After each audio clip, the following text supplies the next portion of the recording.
ya que para eso se necesitaría la conformación de un sindicato.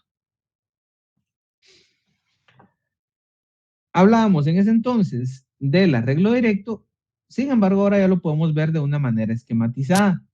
Ya hablamos del consejo o comité ad hoc, que no es de no más de 3 trabajadores, y donde lo formamos en la asamblea de hecho. Después de realizar la asamblea de hecho, ¿se acuerdan que hablábamos de que deben de ustedes dar ese aviso dentro de los 5 días a la inspección de trabajo para evitar las represalias? Pero también ¿para qué? Para que la propia inspección les dé ese acompañamiento para ir con el patrono y que el patrono no se pueda negar a recibirlos y que ustedes puedan plantear esas solicitudes y requerimientos.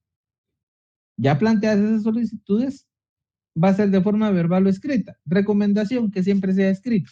Las palabras se las lleva el viento, pero el papel va a aguantar.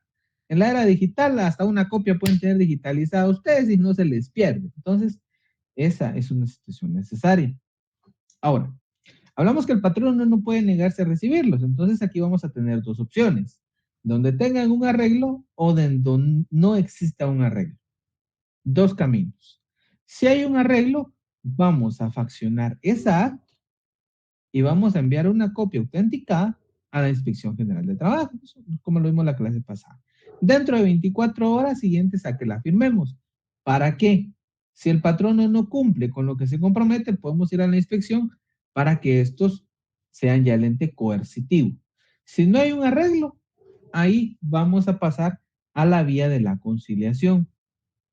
Bueno, entonces esto es un pequeño repaso de lo que habíamos visto del arreglo directo, ¿sí? Ahora vamos a pasar a aspectos de la negociación colectiva. ¿Qué sucede? Tenemos la negociación de la vía directa, ¿sí? Y la negociación del arreglo directo. Si bien suenan casi iguales, son diferentes. Por su parte, la vía directa es la que va a utilizar un sindicato, sea de patronos o de trabajadores. ¿Se recuerdan que hay sindicatos de patronos? Y este va a regular el pacto colectivo de condiciones de trabajo. Entonces vamos, vía directa, sindicato, pacto colectivo. Esas son las particularidades que tenemos que ver en la vía directa. En el arreglo directo tenemos arreglo directo, grupo ad hoc, quejas y solicitudes. Esas son las particularidades de la vía directa. ¿Quién va a negociar y sobre qué se va a negociar?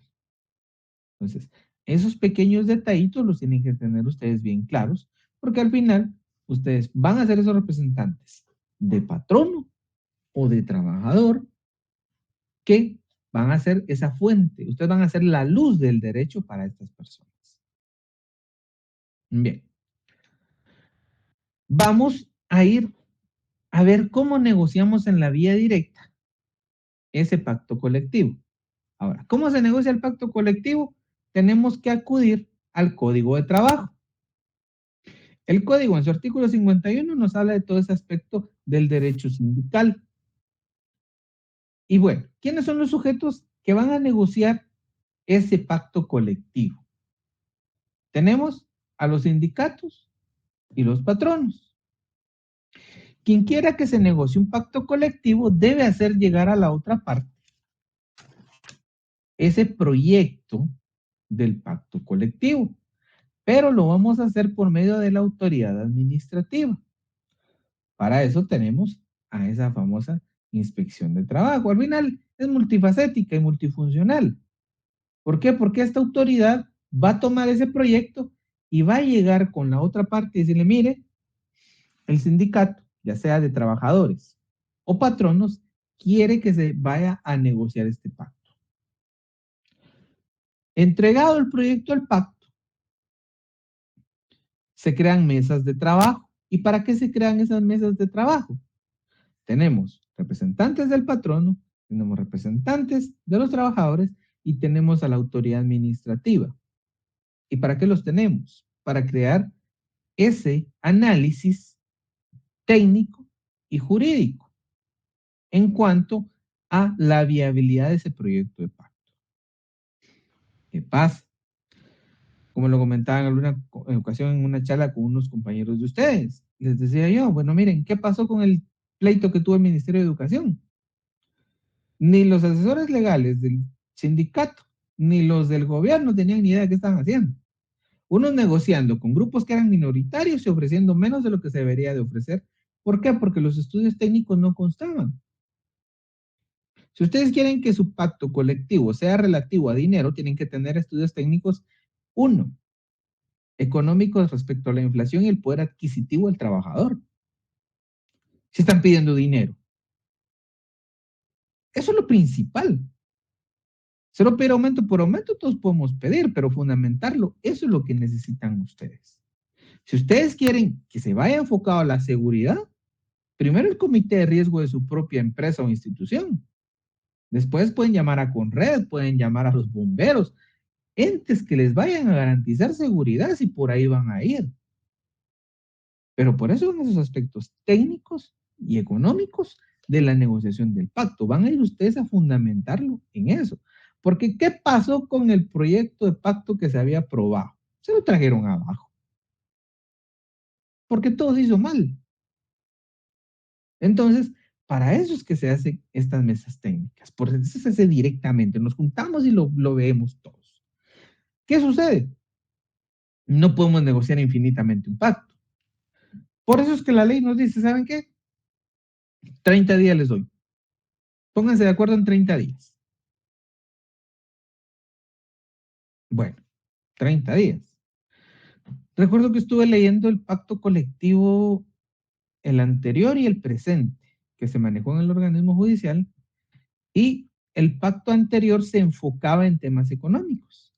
El pacto actual se enfocó en temas disciplinario administrativos. Y vean esa particularidad, porque se enfocan en ese tema porque están teniendo conflicto disciplinario administrativo, porque se vulneran, según ellos, y por eso tomaron el pacto desde esa vía, derechos de los trabajadores en los procedimientos disciplinarios.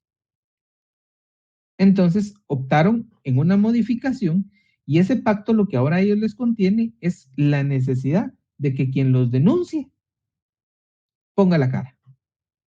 Ahora ya no pueden denunciar anónimamente a los trabajadores del organismo judicial, antes sí podían. Porque el propio pacto establece que la persona interesada es quien va a denunciar. Y entonces ellos dirigieron hacia ese aspecto. 30 días negociando, ya firmaron su pacto, ya está aprobado y ya tiene cada quien su ejemplar y está publicado. Entonces, ¿qué pasa? Terminados esos 30 días, bueno, ¿qué pasó? ¿Nos arreglamos? Sí. Si se arregló el problema entre esas partes, se facciona un acta y enviamos esa copia autenticada a la inspección. Ojo, el pacto se suscribe en 3 copias. Trabajadores, patrono y la inspección. ¿Y por qué? Porque la inspección, el Ministerio de Trabajo ya en sí, va a verificar la legalidad de todo lo que negociamos. O sea, no es ya lo firmamos y ya está escrito en piedra. No. Todavía va a pasar a la Autoridad Central de Trabajo para que ellos digan, no saben que aquí jurídicamente esto está mal. Pero ya es un último paso. Ya regularmente está en la Autoridad Central de Trabajo, ya casi no se caen. Solo en el caso del Ministerio de Educación, que todo estaba más hecho con las patas, entonces ahí sí no hubo nada que hacer. Ese es en caso de arreglo. Si no hay arreglo, procedemos a la conciliación. ¿Y por qué la conciliación? ¿Se recuerdan que hablábamos de que la negociación colectiva, el derecho procesal colectivo al trabajo, va más enfocado a conflictos económicos sociales o sociales económicos, como ustedes los quieran ver? Lo que estamos tratando de evitar es que surja un litigio. Estamos buscando que hayan arreglos. Bien, entonces, como ya vimos esa negociación del pacto colectivo en la vía directa, ahora vamos a pasar a aspectos particulares que ya nos viene a establecer el artículo 389 del Código de Trabajo. Pero vean, aquí ya vamos a hablar de conciliación y arbitraje. Porque, ¿qué pasa? Nos habla de que cuando fracasa el arreglo directo o cuando fracasa la vía directa, ¿qué vamos a buscar? Vamos a proceder a ese proceso colectivo que llamamos la conciliación. Esto es cuando la vía directa y el arreglo directo no procedieron. Entonces, forzosamente pasamos a la conciliación. Ahora, ¿qué sucede acá? La conciliación es bien bonita y particular porque acá necesitamos un tribunal de conciliación y arbitraje.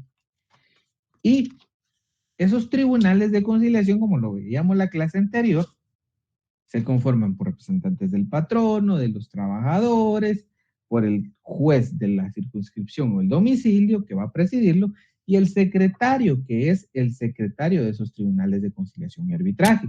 Eso lo van a encontrar ustedes en el artículo 296 y 295 del Código de Trabajo. ¿Cómo integramos el tribunal de conciliación y qué requisitos necesita? Ahora, ¿qué requisitos necesitamos? Ser guatemaltecos, naturales, de los comprendidos en el artículo 6 de la Constitución Política de la República de Guatemala. Cuando nos habla de ese artículo 6, debemos referir a la Constitución del año 56. Sin embargo, en la Constitución actual son los artículos 144 y 145. Permítanme que la tengo por acá. Y vamos a leer esa referida, esos referidos artículos 146 y 145. Bien, ve lo bonito del artículo 145. El artículo 145 de la Constitución establece que se consideran guatemaltecos de origen a los nacionales por nacimiento de las repúblicas que constituyeron la Federación Centroamericana si adquieren domicilio en Guatemala y manifiestan ante autoridad competente su deseo de ser guatemaltecos. En este caso podrán conservar su nacionalidad de origen sin perjuicio de lo que se establezca en tratados internacionales. ¿Eso qué quiere decir? Que un ciudadano hondureño, un ciudadano salvadoreño, también si declarase que quiere ser guatemalteco, lo vamos a tomar ya como natural. Y ahora, la naturalización, vean el artículo 146. Establece que son guatemaltecos quienes obtengan su naturalización de conformidad con la ley. Los guatemaltecos naturalizados tienen los mismos derechos que los de origen, salvo las limitaciones que establezca la Constitución. Entonces, ¿qué quiere decir? Como les decía a sus compañeritos de la clase anterior, cuando yo les preguntaba, bueno, ¿y un salvadoreño podrá, un hondureño podrá? No, momento. La Constitución actual nos dice que sí. Entonces tenemos que atender a eso. Ahí hacen esa relación de la naturalización porque es algo necesario que ustedes tienen que saber.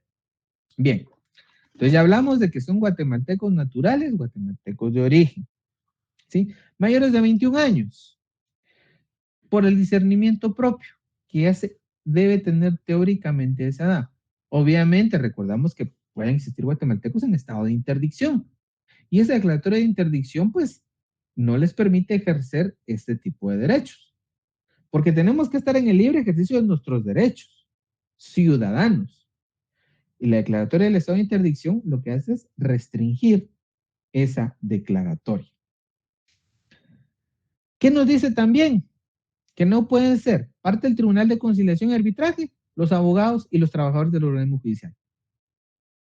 Regularmente vamos a tener teorías o intereses en juego. El abogado ejerce una profesión liberal, por lo cual él no puede ser parte de este tribunal, no puede estar atado a los tribunales del país. Él está atado solo por la notificación de audiencias, porque es obligación de la profesión liberal, pero de lo contrario no. Y los trabajadores del organismo judicial porque ellos ya reciben emolumentos de la institución y tienen que estar dedicados al organismo judicial. No pueden estar dedicados a un conflicto económico-social. Ellos están encargados para conflictos jurisdiccionales y conflictos judiciales. O sea, por lo tanto, trabajadores del OJ no pueden ser parte de estos tribunales. Bien, entonces, una vez ya analizamos esa jurisdicción, vamos a proceder a lo que es la conciliación. ¿Y qué es la conciliación? Es un procedimiento de resolución de conflicto colectivo de carácter económico, social. ¿Y por qué? ¿Por qué surge? Surge cuando en ese lugar de trabajo hay una cuestión, algún problema que pueda provocar una huelga o un paro. Ahí es cuando necesitamos la conciliación. Por eso es que si se dan cuenta, el arreglo directo fallido, la vía directa fallida, nos llevan a la conciliación. Porque esas quejas o solicitudes o ese pacto colectivo que no se firmó puede darnos pie a una huelga o paro. Y lo que no se quiere es que se detengan los servicios o que se detenga la producción. Lo que se requiere es al contrario, agilizar, que eso no se pierda. Entonces, por eso es que, si se dan cuenta, nos va encaminando primero a la conciliación. No dice, miren, ¿sabe qué? Vamos al arbitraje. No. Nos dice, ¿saben qué? Concilien. Mejor háganlo. Más fácil. Bien. Entonces, como ya vemos que la conciliación es un procedimiento que surge cuando hay situaciones que pueden generar una huelga o un paro, entonces ya pasemos al código donde el artículo 377 nos manifiesta cómo se va a hacer este planteamiento de la conciliación. Entonces, acudiendo a lo normado en el artículo 377, se puede solicitar tanto por patronos o por trabajadores. Aquí es indistinto quién lo pida, lo importante es pedirlo. Nos habla de trabajadores no sindicalizados. Y esto, o aquí, ¿qué va a pasar? Ese patrono o esos trabajadores van a elaborar lo que se llama un pliego de peticiones. Literalmente, digamos, es nuestra lista de lo que queremos nosotros. Y en este pliego de peticiones, los trabajadores no sindicalizados, ojo con lo que dice aquí la ley, van a designar a 3 delegados con poder suficiente para firmar arreglos en definitiva o ad referéndum. Cuando hablamos de que son delegados con poder suficiente, aquí ya se rompe ese aspecto particular que tenía el comité ad hoc. El comité ad hoc no podía tomar representación. Aquí sí puede. Ahora, ¿cuándo nombran estos trabajadores? Hacen una asamblea de hecho, nombran a los trabajadores y en esa acta que se facciona, en esa acta les dan poderes suficientes para firmar los arreglos. Y ahí establecen si ellos 3 los pueden hacer o si previo a ratificar tienen que llegar con la Asamblea General a que les apruebe. Eso es el referéndum, que tienen que ir a consultarle a la Asamblea General. Bien, ¿qué pasa cuando hay un sindicato? Aquí es el comité ejecutivo o 3 de los miembros que el sindicato en asamblea designa. Aquí no hay pierde. Si es sindicato, comité ejecutivo o 3 que ellos designen en asamblea. Lo especial es cuando no hay trabajador sindicalizado, porque ahí sí hay que hacer una asamblea de hecho para ese nombramiento. Bueno, entonces como ya planteamos el conflicto, ¿a quién jodido se lo vamos a entregar? Esa es la primera pregunta. Bueno, yo hice mi asamblea de hecho, tengo mi acta donde designé a mis 3 representantes, ¿por a quién se lo mando? Como ya vimos cómo integramos el Tribunal de Conciliación, entonces, el presidente es el juez de este juzgado de aquí del departamento. Supongamos que estamos en Escuintla. El juez de trabajo es el presidente de ese tribunal. ¿Va? Ahí vamos a dirigir. Señor juez de trabajo del juzgado de primera instancia de trabajo y presión social del departamento de Escuintla, por este medio le hacemos llegar el pliego de peticiones que como representantes de la Asamblea de Trabajadores no sindicalizados de la empresa Platanitos S.A., solicitamos se pueda llevar en conciliación en nuestro favor con el llamamiento del patrono fulano de tal. Adjuntamos copia del pliego de peticiones por el cual queremos llegar a la conciliación. Bueno, presentan ustedes un memorial al juez y dice el juez, joder, ¿qué pasó? Colectivo me tocó hoy. Ahí, señor secretario, ¿por qué? Porque recordarán que como hablamos la clase pasada, el único auxiliar judicial que puede entrar a batear aquí es el secretario. Aquí nada de oficiales, nada de notificadores, aquí llamen al secretario porque ese es el único que puede meterse aquí a las broncas. Bueno, llaman al señor secretario. El señor secretario, sí, señor juez, ¿de qué le puedo servir? Y el señor secretario, tenemos un colectivo. Díctese la primera resolución. Bien. Entonces, ¿qué pasa? Cuando se entrega ese documento, el primer valor que va a adquirir ese documento es este. evitar que el patrono o los trabajadores tomen represalias uno en contra del otro. Aquí se acabó el te voy a despedir. Aquí ya no existe. Aquí, si usted ya presentó el pliego de peticiones para conciliación, si el patrono lo quiere despedir, tiene que tramitar un incidente de autorización de despido. Esto es conforme a los artículos 378, 79 y 380. Presentado el pliego de peticiones ya no se puede despedir hasta que se acabe la conciliación.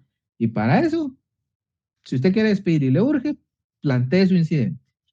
No, es que mire que es un ladrón, es un corrupto. ¿Qué me importa? Incidente. Se acabó. La ley está anticlara.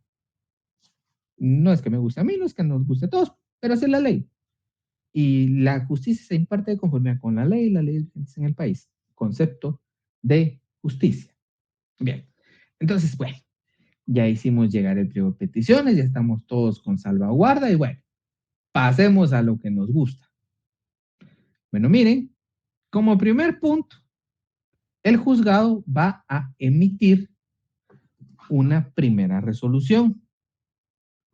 Y en esta primera resolución, en primera, va a ser el llamamiento a la integración del tribunal. En segunda, se ordena que se ponga en conocimiento del patrono, trabajador o sindicatos. Depende de quién lo haya pedido. Y ojo, aquí habla que es a más tardar al día siguiente. Entonces, esa primera resolución la elabora. Intégrese el tribunal de conformidad con la ley. Punto número 1. Punto número 2. Notifíquese al señor fulano de tal empresa tal, la cual es la que deberá venir a la negociación. Punto número 3.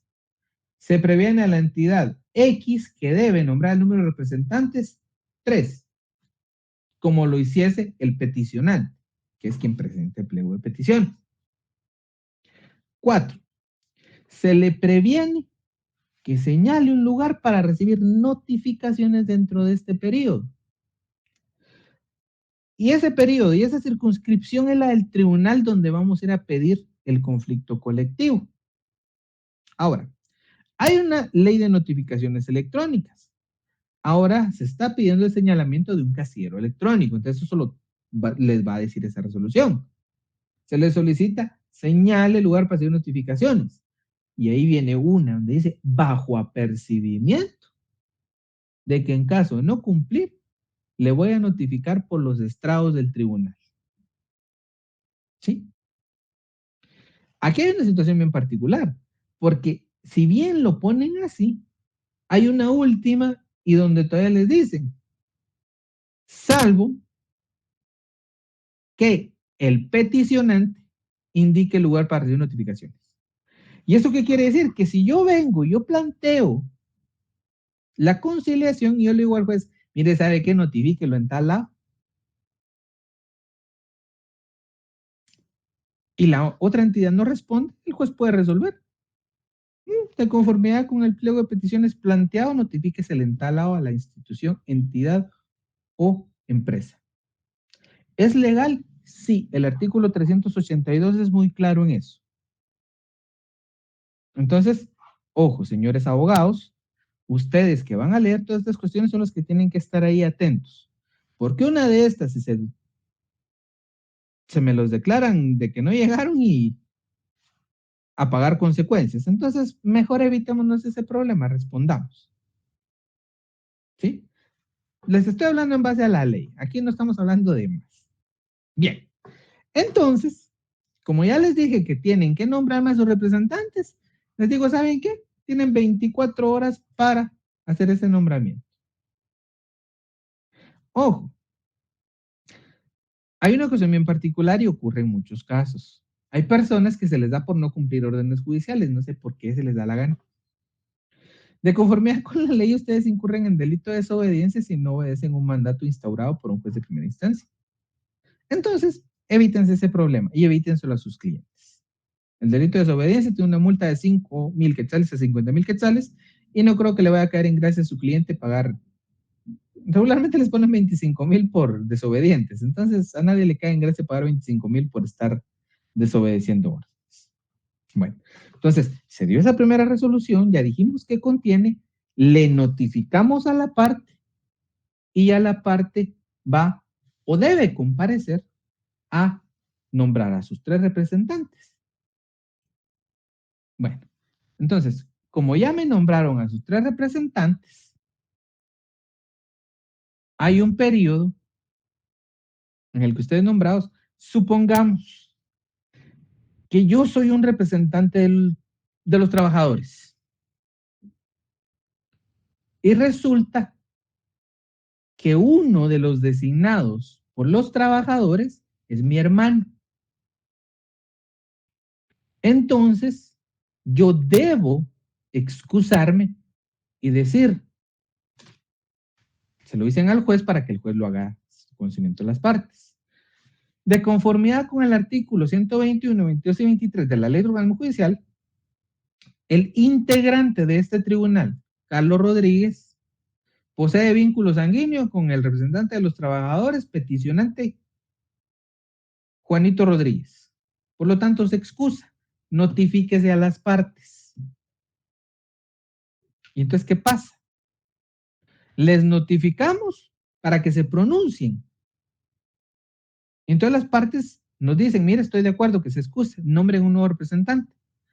Nosotros recibimos todas esas manifestaciones y ya, decimos en una nueva resolución, muy bien, en virtud de que todos aceptaron la excusa del representante, se llama al representante suplente Domingo Rodríguez para que integre el Tribunal de Conciliación y Arbitraje.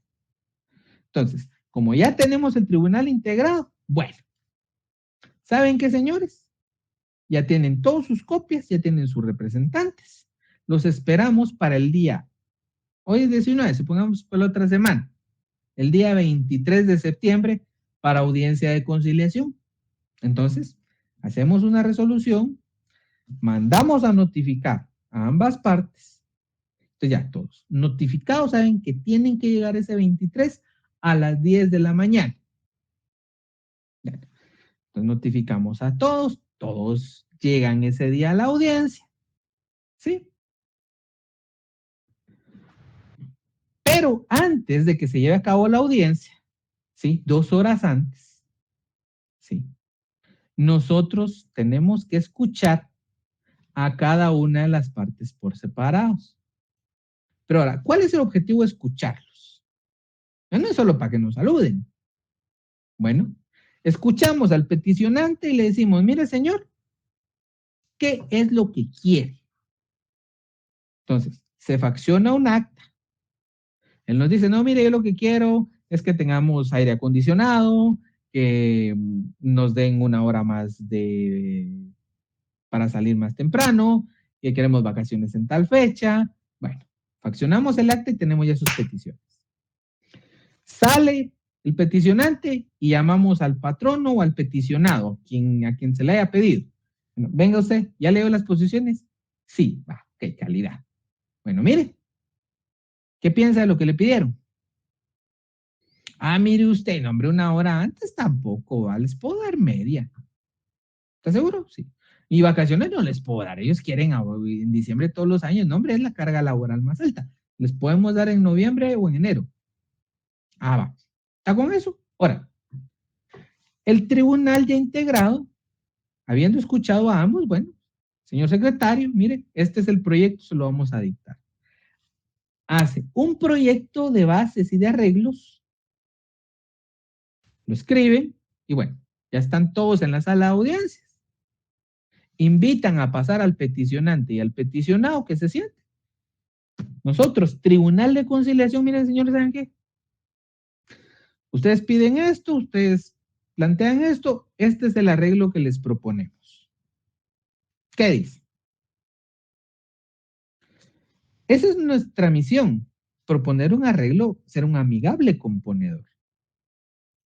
Ahora, ellos van a decidir si lo aceptan o no. En esa fase, ya se les da la palabra y cada quien decide si acepta o no. Si hay un arreglo, entonces, damos por terminada esa audiencia, firmamos el convenio y si alguno de los que firmó no lo cumple, ya se procede a sancionar con multa, ¿sí? Este convenio no puede ser menor a 1 año.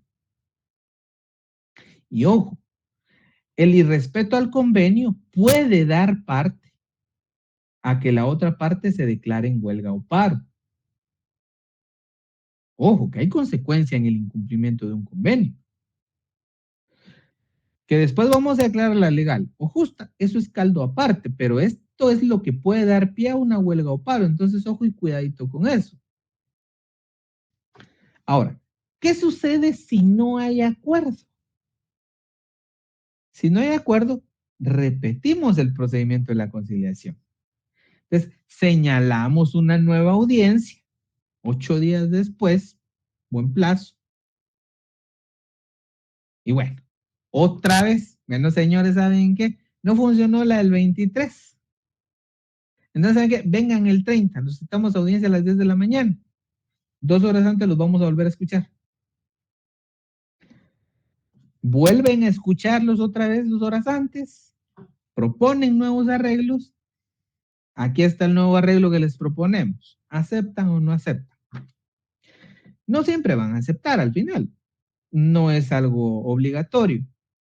Si no aceptan, ustedes lo que tienen que hacer como tribunal de arbitraje, si ustedes son el tribunal, van a hacer un pequeño informe en el que ustedes le van a decir a la autoridad administrativa, mira, inspección, fíjate que ya llevamos la conciliación y estos no quieren arreglarse. No ceden en ningún punto y cada quien quiere ganar y nadie quiere ceder en ningún punto. Ah, lo mandan a la Inspección General de Trabajo para que quede ese aviso. Ahora, ¿por qué queda ese aviso? Porque se recuerdan que antes les dije que el incumplimiento del convenio puede generar la huelga o el paro. Muchos, sin haberse llevado a cabo la conciliación y el incumplimiento, se declaran en huelga o paro. Y eso no lo dice la ley. La ley habla de un convenio aprobado y su desobediencia, pero no de que no hayan arribado a un convenio. Entonces, ojo, porque estos pequeños detalles en un conflicto colectivo hace que pierdan o que ganen. Estaba habiendo un conflicto, imagínense, estaba habiendo un conflicto del año 89, que, no se, que nunca se solucionó. ¿Pero por qué? Porque todo lo hicieron mal. Y después querían que el pobre juez se fuera destituido y el juez ni había tenido la culpa, sino que cada quien hizo lo que quiso y el juez se lo fue sorteando jurídicamente lo que le presentaban, nada más. Pero al final, la propia mala asesoría que tuvieron las partes los hizo que generaran un proceso de más de 20 años. Bueno, entonces, aquí, en este punto, terminamos nosotros la conciliación. Aquí ya no vamos a ir a otro punto en particular. ¿Sí? Entonces, si se dan cuenta, la conciliación es un procedimiento en el que nosotros vamos a ir viendo una forma de componer amigablemente esa situación. Y si se dieron cuenta, esto o esta conciliación nos deriva de ese arreglo directo y de esa vía directa. Primero, las partes convinieron en juntarse e intentar solucionar y mediar sus conflictos. No se pudo. Después ya lo ponen en conocimiento del Tribunal de Conciliación y no se pudo. Y ya como último paso, ¿qué nos queda? Y es algo que veremos posteriormente. Ya nos queda el arbitraje. Entonces el arbitraje viene facultativo y obligatorio. ¿Sí? Eso lo vamos a ver en una próxima clase, primeramente Dios. Pero por el momento ya hablamos de la negociación colectiva, de las formas de negociación colectiva, de la jurisdicción en procesos de conflictos colectivos, hablamos de cómo se integra el Tribunal de Conciliación y Arbitraje, qué requisitos necesitamos.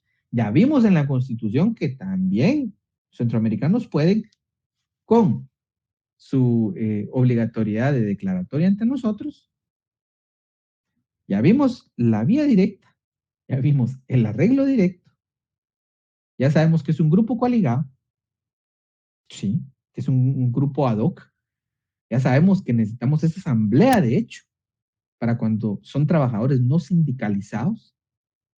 Y ya sabemos que por el sindicato va a negociar su comité ejecutivo o quien ellos designen en Asamblea General. Muy bien, compañeritos.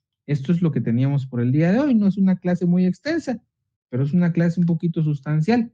Espero pues que lo poquito que les compartimos hoy haya sido de mucho para ustedes. Muchas gracias por haber venido. Les deseo una feliz noche. Cualquier duda que tengan la resolvemos de una vez. O si no, pues ya para la próxima tendremos a la licenciada Ligia y ya podremos seguir dialogando ya sobre el arbitraje. Que tengan una muy buena noche si no tenemos dudas. Gracias, Lick. Todo excelente. Gracias. Feliz noche. Gusto saludarlos. Que descansen y nos vemos la próxima semana. Feliz noche, Lick. Feliz Feliz noche, noche. mucho gusto. Feliz noche, qué gusto saludarlos.